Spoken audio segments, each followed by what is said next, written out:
Deux amis se promènent dans la rue lorsqu'ils aperçoivent un homme appuyé sur une belle voiture. L'un des amis est intéressé par la voiture et tente de le séduire pour faire un tour dans sa voiture, mais l'homme finit par dire que la voiture n'est pas la vôtre mais celle de votre patron, qu'il n'est que le conducteur.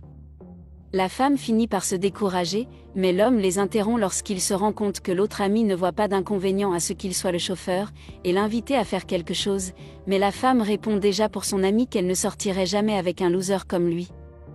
L'ami tente de défendre l'homme et insiste pour que les deux personnes l'accompagnent, et l'homme réfute la femme qui pense qu'il a attiré leur attention, mais la femme rit en disant qu'elle pensait qu'il était le propriétaire de la voiture, mais apparemment ce n'est qu'un homme affamé. L'homme argumente qu'elle ne peut pas parler comme ça, mais la femme se met en colère contre lui et finit par jeter de l'eau sur l'homme, le laissant surpris. Il suggère alors qu'il peut lui présenter son patron, qui va tout de suite demander si son patron est célibataire, recevant une réponse positive. Elle lui demande également s'il a beaucoup d'argent et l'homme répond qu'il a de nombreuses entreprises, ce qui laisse la femme intéressée. La femme propose alors un plan et demande si l'homme peut dire que les deux sont cousins, et dire qu'elle est une personne digne de confiance, et l'homme dit que cela semble être une bonne idée.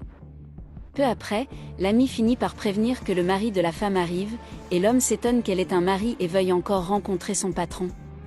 Son mari s'approche déjà en demandant où elle était, et elle demande ce qu'il fait là. Il répond qu'il s'inquiétait pour elle, et demande où elle était et qui est le garçon qui leur parle, et elle essaie de déconvertir en mentant qu'il est un chauffeur et l'ami de son ami. Puis il s'approche de sa fiancée pour lui montrer le cadeau qu'il lui a acheté, mais la femme se met en colère, car ce n'est qu'un bijou bon marché, alors elle méprise le cadeau et dit qu'elle a trouvé quelque chose de mieux. L'homme l'interroge en voulant savoir de quoi elle parle, qu'ils ont été mariés pendant 3 ans et maintenant elle dit qu'elle a trouvé quelque chose de mieux. Et la femme le critique en disant qu'il est un homme qui se contente de peu, qu'elle veut quelque chose de mieux pour elle, et le mari bouleversé dit qu'il ne mérite pas cela, mais avant de partir, il dit que dans la vie, tôt ou tard, elle paiera pour ce qu'elle lui a fait, et part sans se retourner. L'homme qui écoutait tout dit qu'elle n'aurait pas dû traiter son mari de cette façon, mais la femme ne se soucie pas de ce qu'il dit et dit qu'il est pauvre tout comme le chauffeur, alors elle lui dit d'appeler le patron, car elle sera là à attendre. Lorsque les deux amis sont seuls, elle interroge son ami sur ce qu'elle a fait, lui demandant ce qui se passe et pourquoi elle a traité son propre mari de cette façon, mais la femme ne se soucie de rien d'autre que du fait qu'elle va rencontrer un homme riche qui lui donnera le luxe qu'elle mérite.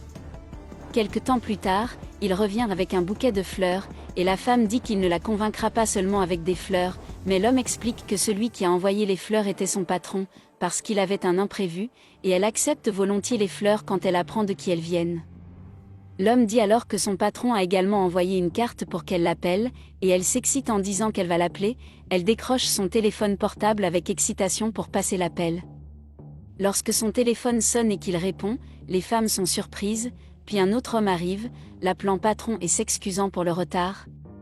L'employé demande alors qui sont ces femmes et l'homme explique que ce sont ses amis, puis l'une d'entre elles demande qui est l'homme qui vient d'arriver et il révèle que c'est son chauffeur.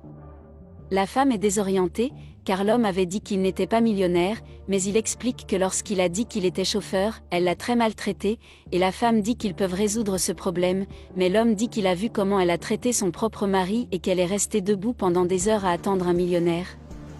Elle insiste en disant que c'est insignifiant et suggère qu'ils apprennent à mieux se connaître, mais l'homme l'ignore et lui prend la fleur des mains, la tend à son ami et lui demande de sortir avec lui, ce qu'elle accepte immédiatement et ne tarde pas à le remercier. Elle est sur le point de monter dans la voiture quand la femme l'attire, disant qu'elle ne peut pas sortir avec un homme comme ça, mais son ami s'excuse et monte dans la voiture sans se retourner.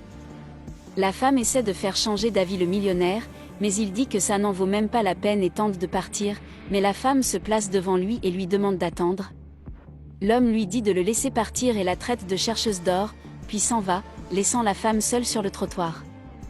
Son ami lui dit au revoir avant que la voiture ne parte enfin. La femme se met en colère lorsqu'elle découvre que son plan n'a pas fonctionné et regarde la voiture s'éloigner petit à petit.